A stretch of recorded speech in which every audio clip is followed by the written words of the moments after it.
Good morning, everybody. Glad to have everybody back again for the session number 2. And just to introduce myself, I'm Jacob Kessler, Director of the Business Development and Account Management at the Brookfield Sustainability Institute. And it's my pleasure to welcome you for the second session of our 3-part ESG Immersive Learning Series. And we hope that we look forward, hoping you have a great, exciting day ahead with us. And again, just to kind of, position everyone, frame everyone's mindset for the day ahead.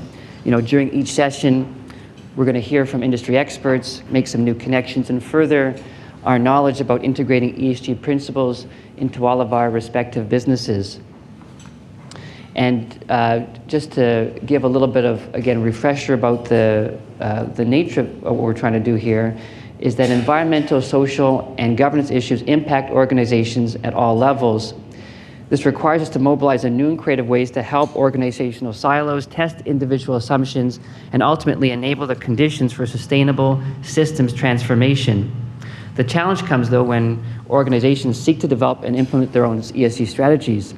How do they ensure that they apply the right frameworks to future business decisions and gain the buy-in they need for long-standing success? And so we're all gathered here today to try to acknowledge that in order for businesses to stay relevant and competitive and ultimately grow, it's crucial for businesses to ensure that ESG is a strategic priority, and those who do not are at risk of being left behind. And again, the whole purpose and the focus for today's session especially is how to unite cross-functional teams to face sustainability challenges and how to generate solutions that can drive real impact within organizations.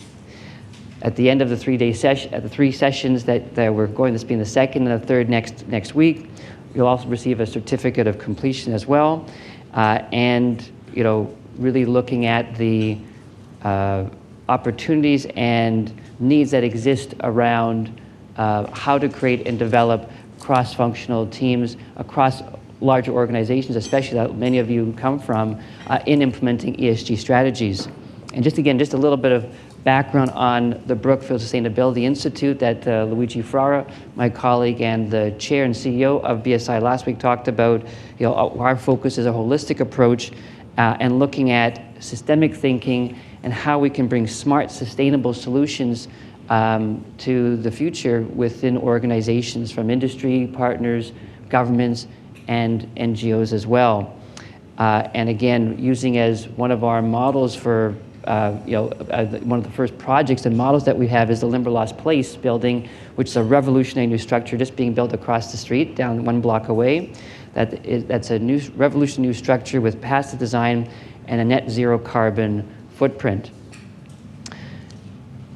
I'd like to now introduce, before going into the fireside chat component, which will be the next part that will be with one of our special guests from RBC, we'll then have, after the fireside chat component, a special lecture and learning session from Sylvie Tessier, and then a workshop where we'll actually get into some tangible, practical examples of what's going to be talked about during the session, and then an opportunity at the end for all the tables where whoever wants to speak can get up and actually share some of the results from the work results that you have at your tables as well. So before I get started, though, I also want to be able to acknowledge Toronto Region Board of Trade, our partner in this program and the developing of this program together. We're grateful to be partners with them and to be hosted in their beautiful facilities here.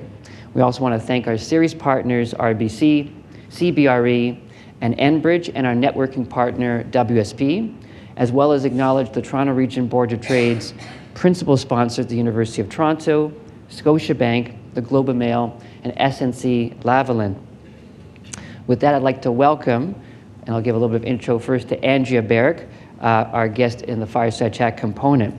As Senior Vice President, Corporate Citizenship and ESG, Egea Barrick is responsible for RBC's global citizenship strategy. Her mandate includes delivery of measurable social, employee, brand, and business impact through community investments across priority programs such as RBC Feature Lunch, RBC Tech for Nature, RBC Emerging Artists, and citizenship employee engagement programs. Andrea is responsible for RBC's ESG strategy, including performance management, reporting, and scaling knowledge and insights across the enterprise. She also serves as the executive director of the RBC Foundation, one of Canada's largest corporate donors. And before joining RBC, Andrea was global head of sustainability and corporate citizenship at TD Bank. She also served as an executive advisor on ESG sustainability and climate change at Deloitte and a CEO at Ontario Trillium Foundation. With that, I'd like to welcome Andrea Barrick to the stage.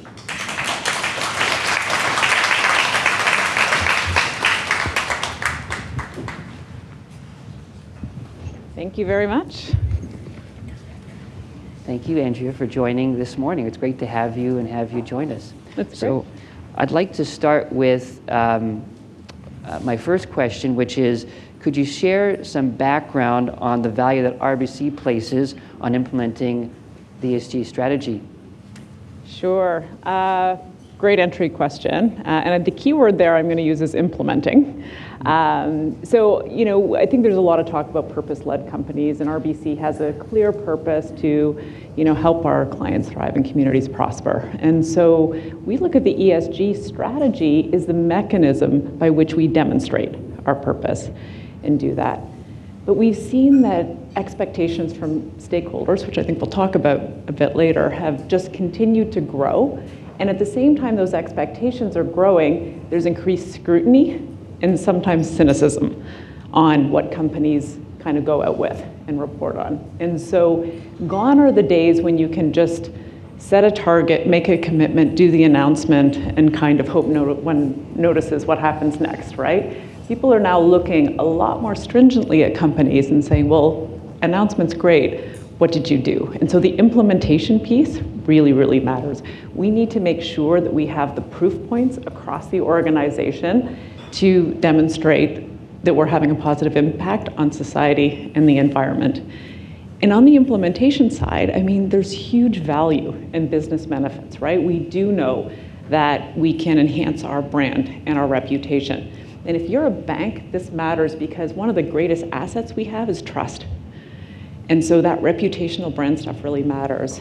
We also have key employee recruitment and retention efforts underway, and we know increasingly that employees want to work for purpose-led companies whose values kind of match their own.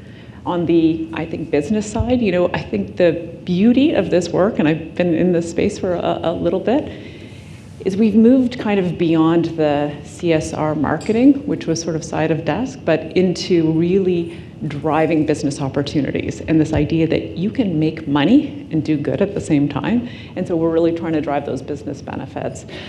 And then I would say part of the culture of RBC is they do want to have a positive impact. And so we're trying to measure the societal impact. We're trying to measure the environmental impact. And so that implementation and getting results really, really matters. Love that. Thank you so much. That's great. We'll actually kind of use kind of a good segue, and maybe if you can maybe go a little deeper into the next question, which is, in terms of how do you integrate the ESG considerations into your business strategy, and to your point, aligning with business values, and maybe if you could talk to a few of some of those other examples of implementation and within the business strategy overall for RBC as well. Yeah, sure. We were just sort of chatting as we were having coffee this morning about, we're on a journey. I always say that with ESG. It's a journey. There's new things that are happening all the time. And it's important to just start, right? And so as we look at sort of integration, I think our ideal future state is that you won't need a person like me with ESG in their title, because actually it will obviously be integrated into the business strategy. And every business leader will feel that they have responsibility to demonstrate that impact in their own businesses and in their own jobs. And so this sort of isn't necessary. But we're not there yet. We're not at that part of the journey. And in fact, you do need to probably have part of the organization that is championing this and moving it forward.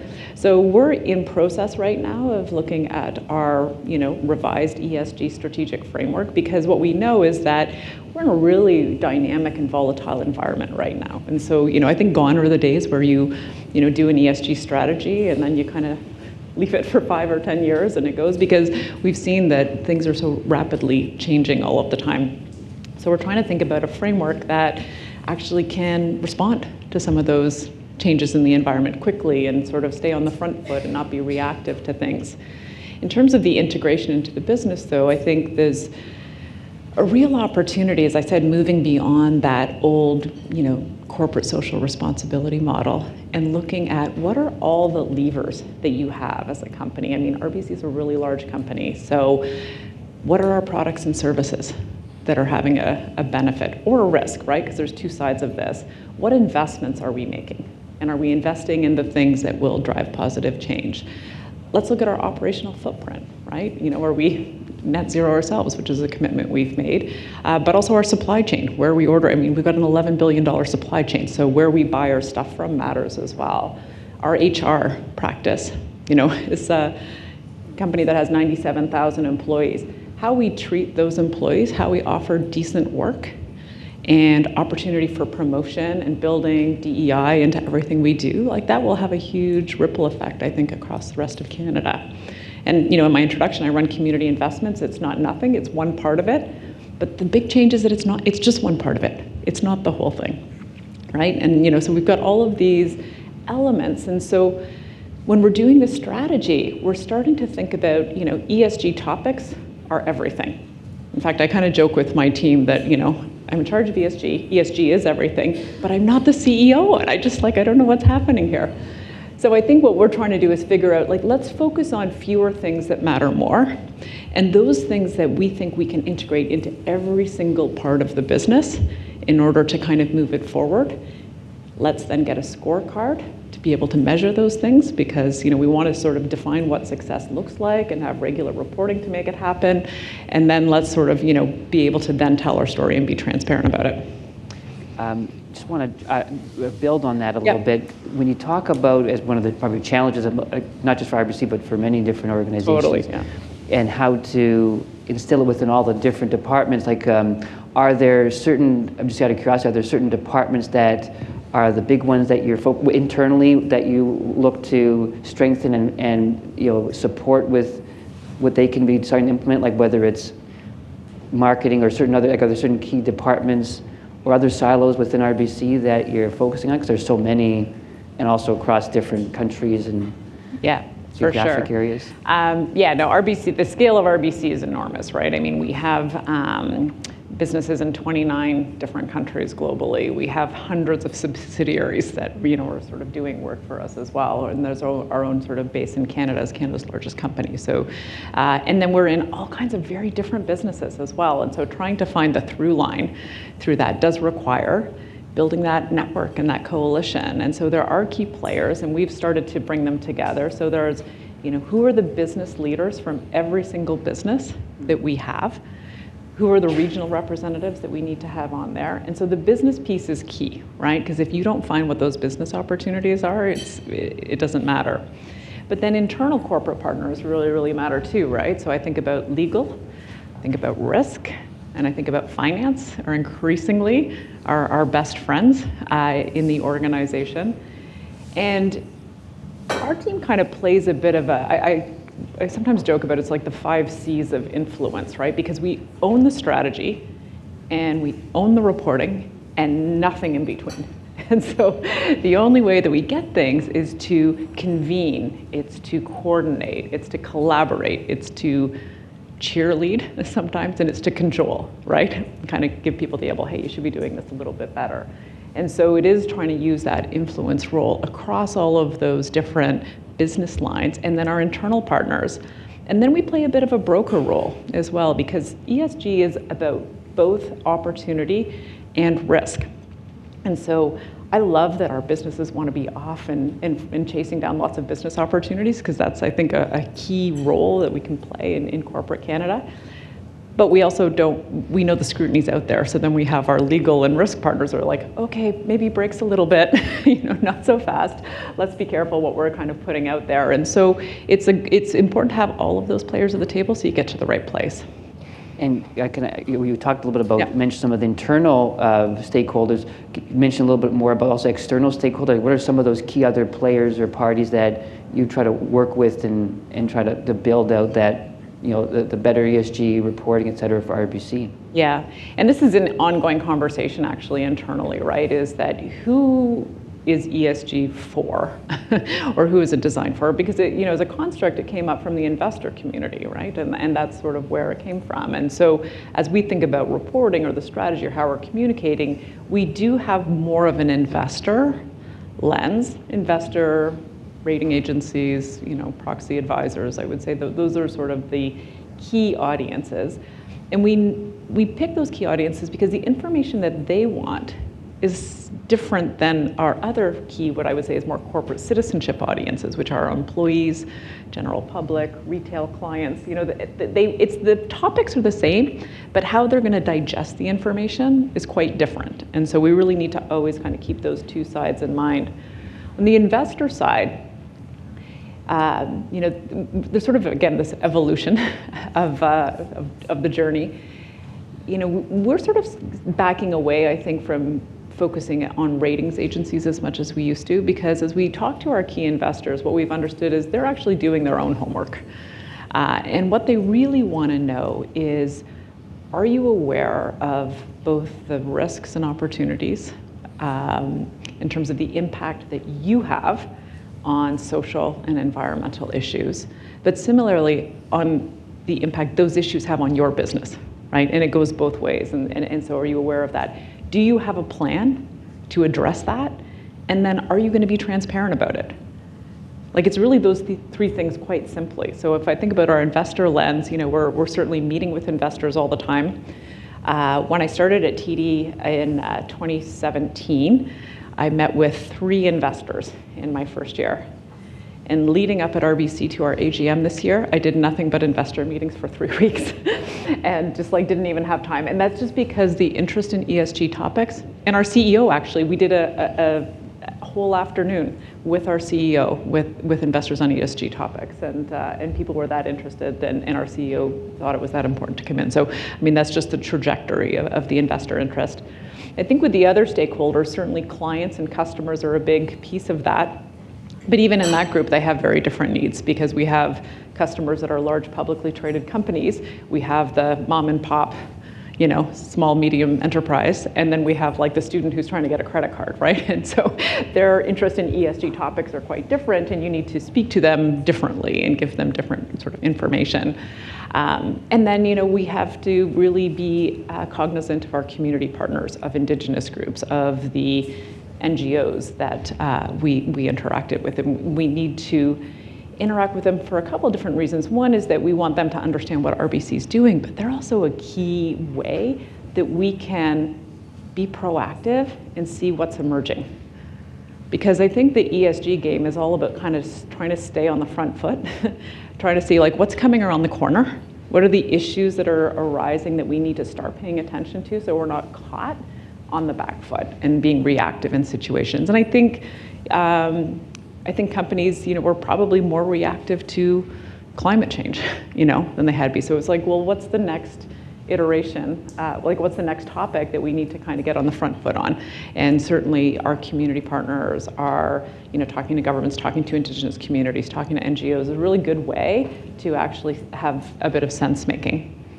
So also, it sounds like, are you involved in even the communication, like you said, with the marketing department as well, both from public facing as well as you're dealing with certain specific niche communications across the bank? For sure, yeah. So certainly we have, and even within, so we have sort of 2 levels of networks that we've built at RBC. One is sort of at the, I would say, strategy level, and so key business leaders, and we have a marketing, we have brand leader, and we have a communications leader that sit on that group. But then actually, even just my senior leadership meetings, once a month, all of those key partners come in as well, and we actually go through, what's going on, what's the communications look like for what audiences, and as much as influencing what's Dave going to say when he's out in public? And what are those key messages we want him to be relaying? Because people listen to the CEO, right? He's a real signal about what RBC cares about. So is it the right message that he cares about that we're going to sort of want to be out with? So yeah, communications and marketing certainly are key. They're very different.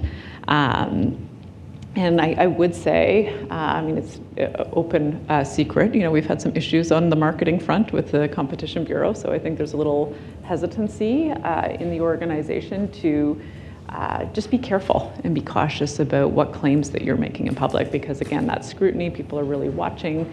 And to be clear, I don't think we did do anything wrong, but it was a good sort of reminder, I think, to us that we do need to really have backup for the claims that we make. And can you talk a little bit, I'm curious, as you talked about the corporate citizenship, both clients, customers, et cetera, are you finding from different research, both employees that want to potentially join RBC as well as clients that want to bank with RBC, are you finding is ESG, like are there questions that they're even asking about, like what is the bank's stance on ESG and on sustainability? Are these some of the important priorities to them as they're making decisions where they want to work or where they want to bank, who they want to bank with? Yeah, for sure. So we actually, it's funny, when I listed internal partners, I was remiss in not mentioning HR, because they are actually a key internal partner.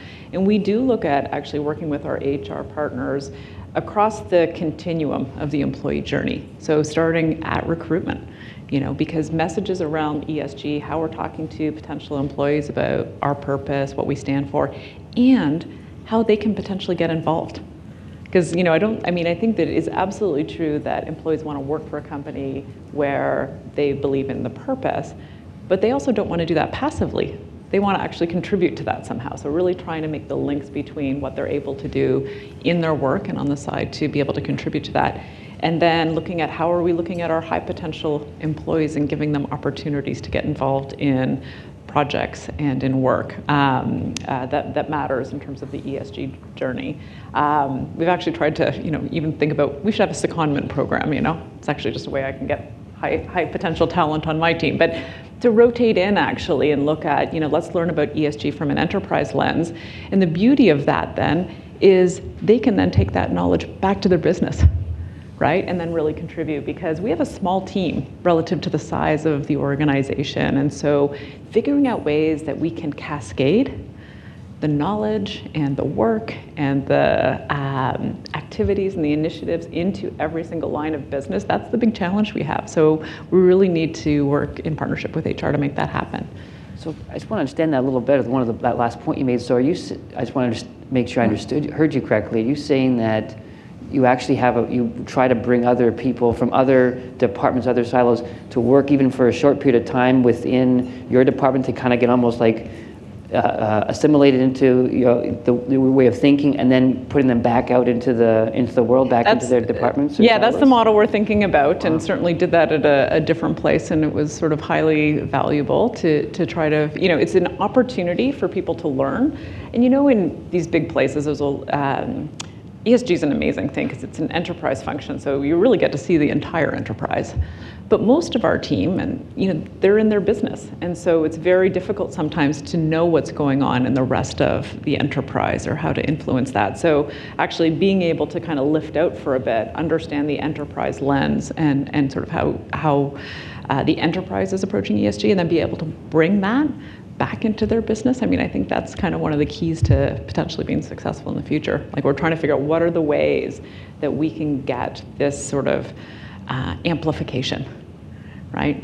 We're a small team. How do we amplify? Well, we amplify by cascading to key leaders and influencers in the business to be able to then drive change on their own. And so there's that sort of a model. We're actually looking at potentially doing an impact makers kind of program where people who are interested in either environmental, social issues can actually work with our team, get some training, champion efforts within their own business and community as a way to try to get that amplification, because that's honestly the only way we're going to have the reach that we need in order to make a difference. And going back to what you're saying also from the investor's lens, how important that is, are you starting to see, as you mentioned even from a few years ago, and how you had only 3 investors versus many, many more now of the interest. Are you finding also, is there, as those different organizations look for how they're going to measure their ESG standards, when they're looking at their external partners they're working with, banks being one of them, are they looking more and more to what is the ESG standards for banks like RBC, so they can decide where they want to bank with also from that kind of more senior client point of view as well? Yeah. Or is that not as much of a priority or an importance for them just yet? I'm sure it's evolving. Yeah, well, so I think it is evolving. What's still true in most investor groups is that they have their regular financial services teams that's different from their ESG teams. So there's actually two different meetings that take place even with the same investor sometimes. And so the regular financial services, investor teams will talk to finance and want to know about, all of the financial metrics. And then they have a different team that's charged with ESG that will sort of then talk to us about that. And so I think the evolution of that is like trying to bring those things together so that you're offsetting. And we're seeing that more, right? I would say probably in the last couple of years it's been true where no longer is it true that just having good financial performance is enough to offset bad ESG performance. I think that used to be true. You'd get a lot of questions, but it wouldn't impact decisions. And I think we're starting to see, and we've seen it actually at our last AGM, even more investors voting against RBC and the board on environmental and social issues. That never used to happen. And so it's like they're sending signals, right? It's like, no, just like watch this. This matters. Many of those things aren't binding, and so far we haven't lost a vote. But the percentage increases, we looked at our shareholder proposals over the last 10 years, and it used to be that sort of 10% was the upper limit of what we'd want to see in a shareholder vote against the board. If it got beyond that, you'd be like, whoa, what happened? And at our last AGM, we had something that was, 42% against the board, right? So that's a huge increase in investors sort of saying, hey, we're voting with our feet, watch out. And we do. We look at that and say, that's a signal. We need to pay attention to that signal. And I'm sure this is a model. It's happening not just RBC, but all. It happens. Also, so it's it's happening across the whole. Usually, when we get a shareholder proposal, we know that the other banks are, likely to have similar proposals. So it's not unique to us, but yeah. So we watch each other's AGMs closely. And earlier you were mentioning about also again RBC being such a large organization across many different geographic lines. Curious about what do you see as different priorities for ESG and ways being measured, in Canada versus Europe or elsewhere. I'd love to just get a little bit of your perspective on it. Yeah. So our core markets we're in 29 countries, but I would say our core markets are Canada, the US, and UK, Europe. And if I look at that, sort of Canada's in the middle of Europe and the UK, which is quite progressive, increasing standards, increasing expectations, particularly around divestment and those kinds of things. And then we have the US, where many of the states in which we're doing business are passing anti-ESG legislation. And so, and asking companies to attest that they don't use ESG factors in making their decision. So it's a tough needle to thread. And so trying to, and this is where actually having a core purpose, having a strategy, understanding what your values are really helps. Because it is in that decisioning point, right? At what point do you decide, I don't think we can do business here? Because we're being asked to attest to things that no longer meet the criteria for what we consider to be part of our values. And we're not there yet, but the way it's going, I think we're probably getting close to that decision point.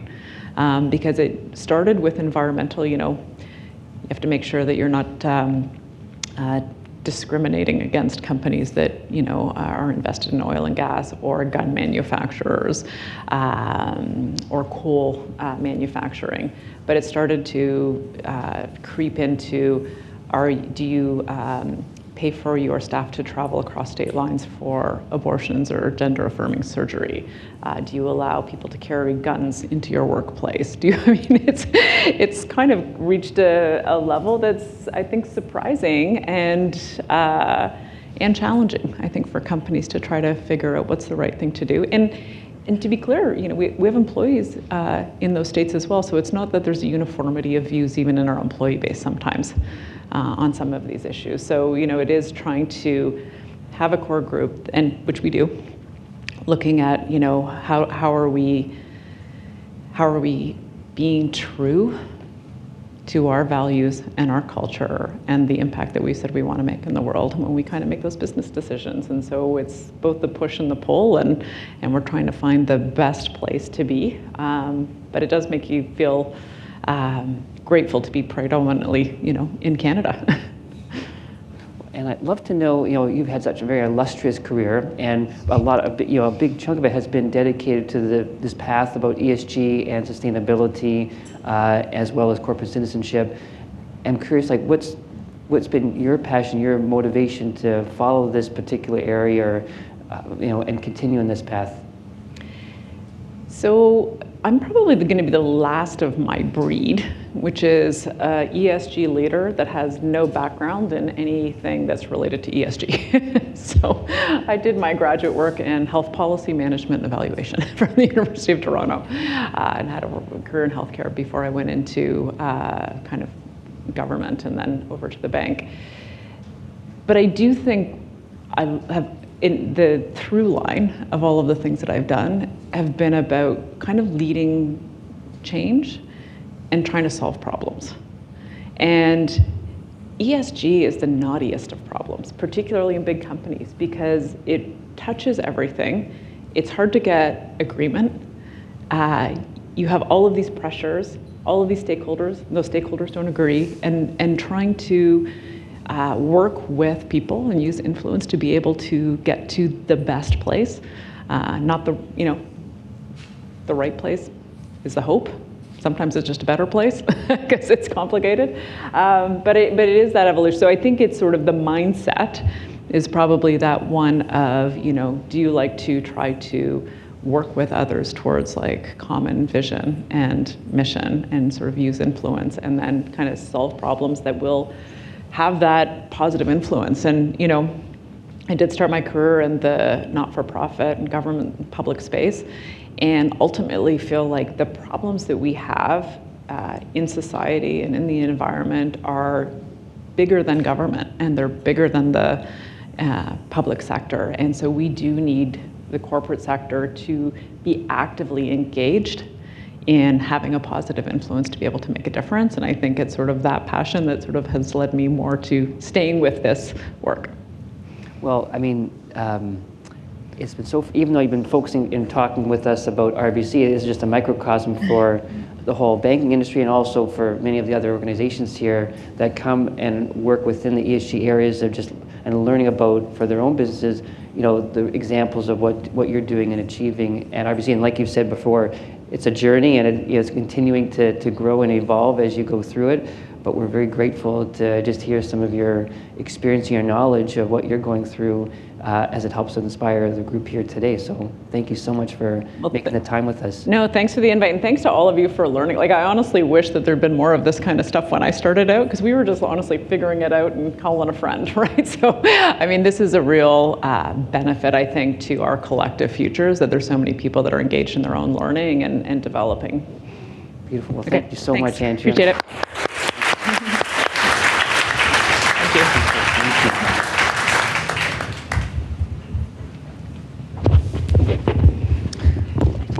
Again, thank you so much, Andrea, for coming up and speaking with us this morning. Now we're going to move on to the next part of the session, which will be introducing in a moment Sylvie Tessier, who will come up to speak about how to build an interdisciplinary engagement strategy. And giving a little bit of background about Sylvie.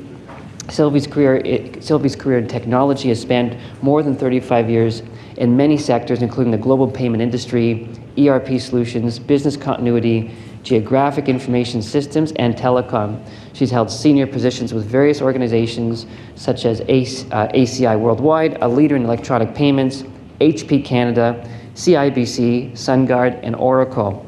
She also was the president of Enghouse Systems Limited, a leader in GIS. She's an academic projects advisor at the School of Computer Technology for the Center of Arts, Design, and Information Technology at George Brown College, and is also a member of the Institute for Corporate Directors, Ontario Executive Chapter, and is a board member of Metrolinx. I'm very grateful to have her, to introduce her, to come up and share some of her insights and knowledge about how to create an interdisciplinary engagement across different organizations. Sylvie? Thank you. 35 years is scary. I think I need to take some of it down. Okay. Well, welcome everybody. It's nice to see a lot of familiar faces from last week. There we go. Okay, so this session, this module is about interdisciplinary engagement strategy. Last week, Module 1 provided a systemic approach to ensure a strong interdisciplinary stakeholders representation, if you remember the exercise that was under the table. Engagement is the purpose. If you don't hear me in the back, just tell me, okay? Engagement is the purpose. Webster defines engagement as an arrangement to be present at a specific time and place, something that engages, such as a pledge, the state of being engaged and in gear. You were all engaged last week. It was very obvious. However, one last definition for engagement is a hostile encounter between military forces. I believe that's where we are in our ESG journey. At war with ourselves, because we are the perpetrators as much as we can bring the solution. So how do we build a strategy that will be providing a purposeful engagement to address our ESG challenges? I sit on boards of directors, and I've been doing this for over 15 years. And as Andrea mentioned, very often at the board level, ESG is under enterprise risk management or under finance, which is not exactly a good indication that the organization is committed to it. There was a recent panel that was held by the Institute of Corporate Directors with a panel on net zero, how corporate Canada can lead in redressing climate change. Some of the comments were, climate risk is investment risk. Globally, 44 trillion of economic value generation is dependent on nature and its service climate-related on its service. Climate-related financial disclosure will soon be provided by sector-specific measures. So we're going to start seeing some best of breed, and I think RBC is obviously getting there, if not there already. Taxonomy has a long way to go. If you want to understand what you have to disclose as an organization, it's very complex, and folks are very confused. So we need clarity, and that has to come from the government, from the regulators, whoever they're going to be. So you will hear at next week's, back to Andrea's comments session, how much further ahead the EU is with their taxonomy regulation. Like, we are really behind. So this session will end at 10:05, followed by the workshop. Systems, okay. One look back at the outcome of last week's session and the impact of systems thinking. Point number 2 states, and you have it on the slide, systems thinking facilitates environmental and social evolving frameworks in organization. It helps the assessment of business models and understanding of the workforce and builds capacity to meet ESG goals. That's a very tall order. And you learn how to build interdisciplinary engagement strategy. And we also heard loud and clear that internal and external stakeholders have to be at the table. And when we come out, you're all going to be charrettes experts. Okay, this quote comes from the Toronto Region Board of Trade. So just a bit of background, ESG, as was mentioned before, grew out of investment philosophies clustered around sustainability and therefore socially responsible investing. Early efforts focused on screening out companies from portfolios largely due to their concerns not addressing ESG. Today, ESG has favorably distinguished companies that are making positive contributions to the elements of ESG, that are treating environmental and social issues as core elements of their strategic positioning. While climate figures prominently in ESG discussion, there's no single list of ESG goals or example, and ESG concepts often overlap. That having been said, the 3 categories of ESG are increasingly integrated into investment analysis, processes, and decision-making. Okay. We know that the chain is only as strong as its weakest link. For what we really thrive for is the whole to be greater than the sum of the parts. And for that, we need to have the right folks engaged. And again, system thinking helps to assess and reframe our ESG problems. So what this session will provide you with is a pragmatic and agile approach. Being a technologist, I'm very familiar, I'm actually certified on agile methodology. Any of you know what agile methodology is? Of course, of course. So agile has been around for a long time, and it's a project management framework that breaks projects down into several dynamic phases known as sprints. If you want to impress somebody at dinner, you can always say, oh, agile in sprints. So it's an iterative methodology. After every sprint, the team reflects and look back and say, how can we improve to do it better with the next sprint? It's a modern version of charrettes. And it's huge for software development lifecycle by everybody. So it's a proven methodology. I'm just trying to make the point that charrettes, as you will learn, are an old concept that has been very, very evolving mostly into the architectural building sector, but now it's becoming very, very mainstream. So you saw this last week. ESG is a framework that helps stakeholders understand how an organization is managing risk and opportunities related to ESG criteria, something they call these ESG factors. And it has changed capital allocation decisions because people have to react to the challenges. Corporate governance refers to how an organization is led and managed, and it's being transformed right now. Corporate governance is very much under the scrutiny of a lot of folks to understand how well the organization is governed. It needs an internal system of practices, controls, procedures, and processes. And basically, it wants to make sure that effective decisions are made, that the organization complies with the law, that it meets the requirement needs of the external stakeholders. I'll skip to the next one. We'll go to, okay, good governance for EG and SG. So I'll go for environmental first. One holistic definition for environmental governance is the totality of interactions among societal actors aimed at coordinating, steering, and regulating human access to, use of, impacts on the environment through collectively binding decisions. So it's the whole, and it's the whole of the sum.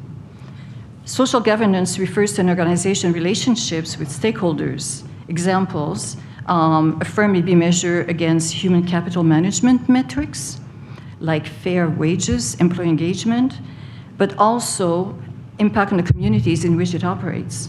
And environmental and social governance go hand in hand. They're not separate.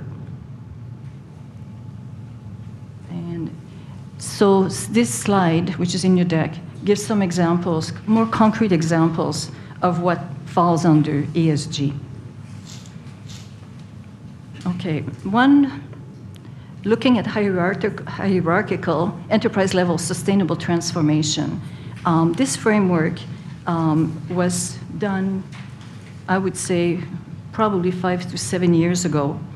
There was one watershed moment for ESG in August 2019, where the Business Roundtable, a nonprofit organization comprised of corporate CEOs, released a new statement on the purpose of a corporation called the BRT Statement.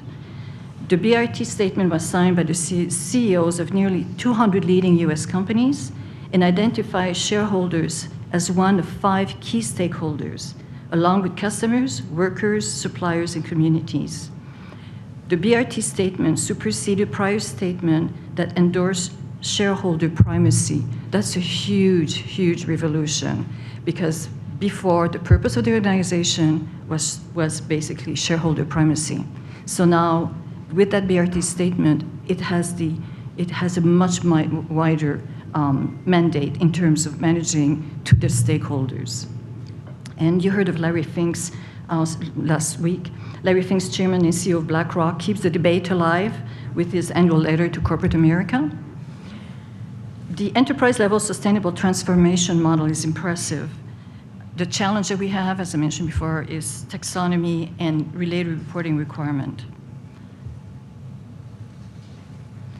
This is an interesting, it's not 100% accurate because of the sample that it took, but you can see how the current focus in ESG, where it's focused, and it's in your deck.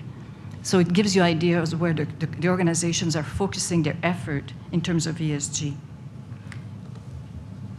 So one case study that is in your appendices, which I extracted, as well as another one. If you read it, it's going to tell you that UPS had a great mission, transportation accounting for 30% of US greenhouse gas solution. They put in place an IS system called Orion. It began in 2012, and they're still working on it, 11 years later. Another case study, H&M, let's close the gap, and they want to move to circular economy, if they're not there already. So they started a program called Let's Close the Gap in 2013. In 2019, they had achieved 57% of raw materials to be sustainable, and they want to go 100% by 2030. These are all extremely incredible organizations doing great things. The thing is, we need to think differently if we want to augment what the organizations are doing for ESG, and how can we engage the organization to do this. Just to recap, ESG really went mainstream when the framework became an integral part of many institutional investors' playbooks, rewarding companies and their managements that are performing well against ESG factors encourages continued progress improvement. We have to make sure there's no greenwashing, so proclaiming that certain things are happening faster than they can possibly do. It's a multi-year initiative, so we need a paradigm shift, and that's why we're here. So what we want to do, and excuse the pun, but we want to have a grassroots, get the pun? Grassroots environment, so that we can empower the organization. We want the organization to be empowered to move towards doing initiatives that will create great gains for the organization overall. So how do you do it? Well, you need strong board governance. So the board has to be, understanding that the organization is going to be perhaps focusing on things that may not be as operational as they think they should be. They want to focus on doing ESG initiatives. Leadership and management has to be fully engaged, and it has to be supported by a strategy and design thinking team. Last week, Monica said that if you want to understand how your organization, how committed it is to ESG, look at the org chart. And I think Andrew will answer that question. If the organization is committed, the org chart will tell you how they feel about ESG. I'm just quoting Monica here. How to build? Well, you need to have clear, measurable, and realistic goals. You have to understand the cultures of your stakeholders, and your stakeholders are very wide, internal, externally, and we talk about indigenous community. You have to be involved with your whole stakeholders community. Identify friction areas and try to establish a culture that's going to be effectively at least addressing them, and you need to communicate. Okay, so let's talk about a charrette. A charrette, as I mentioned a bit before, is an intensive, multidisciplinary workshop with the aim of developing a design or vision for a project or planned activity. It's inclusive of all stakeholders. So basically, participants work together to find design solutions to address issues that the stakeholders have identified as priorities, and to result in a clear, detailed, realistic vision for future development. It is a collaborative workshop. So if you like history, and my friend here is from France, so I made sure that I was not representing history here. But the concept of charrette came from the Deuxième Empire, Second Empire, under Napoleon III, from 1852 to 1870. This was considered like the golden decade in Europe at the time. And basically, Second French Empire oversaw some of the most significant achievements in infrastructure and economy, Haussmann, the beauty of Paris, and it reasserted itself as a dominant power in Europe for a decade. There's a school in Paris called l'École des Beaux-Arts, which is a grande école, and there were students, architects, students, that had to work towards a deadline and at the end of their term and create those maquettes of what assignment they were given. And there was this probably little old man with the charrette, which is a chariot, coming around to collect all of those artifacts. And what happened was, of course, there's students here, be careful, but you know, we tend to procrastinate in life, right? So they would all start working like crazy until the midnight deadline, and sometimes you saw the students pushing the charrette to get online on time to have their maquette delivered. So that's the design, and you know, something to understand the concept. But the charrette, why is it good? Well, you know, the hierarchies are taken down. It's multidisciplinary. It's something that has visibility, high impact on people's life, and people creates partnership, positive working relationship. So how do you do it? Well, you get the right people in the room. You share the ownership. You establish rules about values and goals and how you're going to engage with folks. It really is inquire by design, which is probably the right way to approach designing solution. This is just a suggestion, so depending on where you are in your organization, find out who is in charge of ESG, look at your chart, identify your executive sponsor, select an ESG challenge with some of the stakeholders that you chat with, start establishing a multidisciplinary team, conduct the charrette, and we'll talk about examples of how to conduct a charrette, execute the plan, document it, and make it a case study. And that team eventually will report into a strategy and design thinking team that will try to understand what's going on in the organization in terms of ESG initiatives. Last week, George Brown launched the Brookfield Sustainability Institute, BSI, located at Limberlost Place, soon to be completed, which is a mass timber net zero carbon emissions building on Toronto's waterfront. It's gorgeous. And BSI's Global Solutions Studio helps companies, governments, and NGOs to develop applied, smart, sustainable solutions to fight the climate crisis. BSI is built on 20-year legacy of the Institute Without Boundaries, a think tank at George Brown College, having conducted over 100 charrettes. And I think we're exponentially climbing. In this diagram, you can see that the charrette is the beginning of the journey. So it's the problem part with the concept part that is the focus of a charrette. It will result in clearly understanding the problem and concept for smart, responsible, innovative solutions with diverse stakeholders and team holders. This same approach has been used in hundreds of successful implementations, as mentioned, including solving transportation grid issues in Dublin, Ireland. Why don't they come to Toronto? A village at Pearson Airport approved by GTAA authority, various housing issues, as if we don't have them, and climate-positive neighborhoods, designing a new baby car seat for Magna. So what you've got in your deck are samples of charrettes. So you have a 1-day, a 3-day, and a 7-day. So I'll quickly go through them, but you're going to see that it's not one size fits all, but it does have commonality of approach. So this first day charrette, BSI in partnership with RBC organized 60 of the top influencers and decision makers in the built sector to tackle challenges facing the industry meeting net zero carbon emission targets. From this charrette, BSI and RBC wrote a report to tackle the multiple issues to get to net zero. Areas of exploration consisted issues affecting the whole industry, inhibitors to get to the goals, and what can technology bring. It made recommendations on action to successfully retrofit home and office towers, building new net zero communities, using more sustainable materials, and more. I was on the, sorry, I should have been on the 1 day, so now I'm on a 3-day charrette. The 3-day charrette was Aluma Power in the energy sector. I think it's in Sarnia, right? Yeah.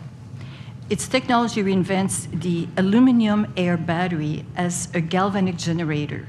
So it's a long duration energy source that runs aluminum as a fuel. Its zero emission operation produces around 4 times the energy density of lithium-ion batteries. So the purpose of this 3-day charrette was to define how it can develop a permanent portable power source that can help in any situations involving remote locations. The first day was focused on the internal leadership team for them to identify the challenge and ideation. You're going to see those words coming up at the beginning: challenge, ideation. You know, it's going to help with your table exercise.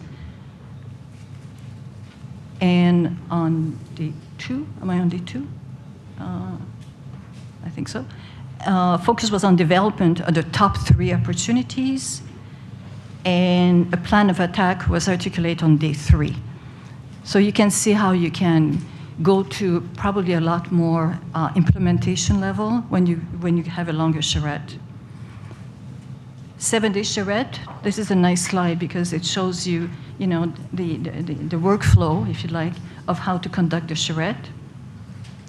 And there's another example that show the charrette that was done for the future of work, no fixed address, which focused on the work environment for the creative and knowledge economies. We're talking about designers, finance, IT, legal.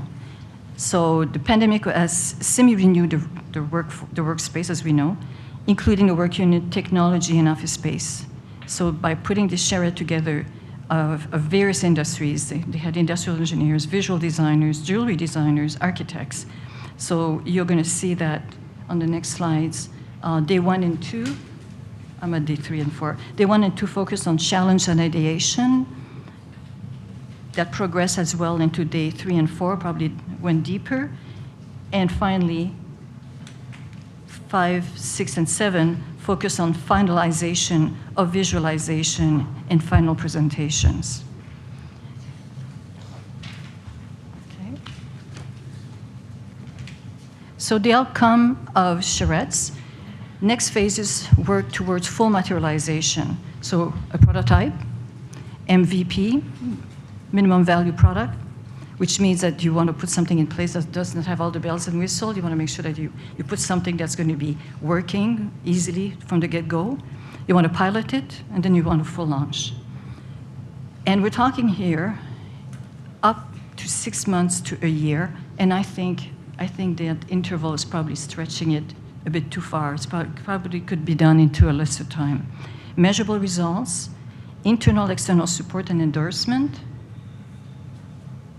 and enthusiasm, passion, and drive for continued pursuit of ESG initiatives. So your mission, if you're willing to accept it, is to pick one challenge, similar to what you did last week, that has both an environmental, social impact, and they always have one and the other. From one company at your table, how would you build a interdisciplinary team? And imagine one day long charrette, and what would you do during that day for 25 minutes? And we will ask, you will have, are we distributing these? Are they on the table already? They are on the table. So you have a document, a one-pager to fill. What is the challenge? Who are your stakeholders? And which timeline would you put in? And we have 2 wonderful facilitators joining us today.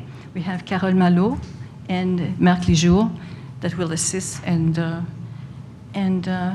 help you.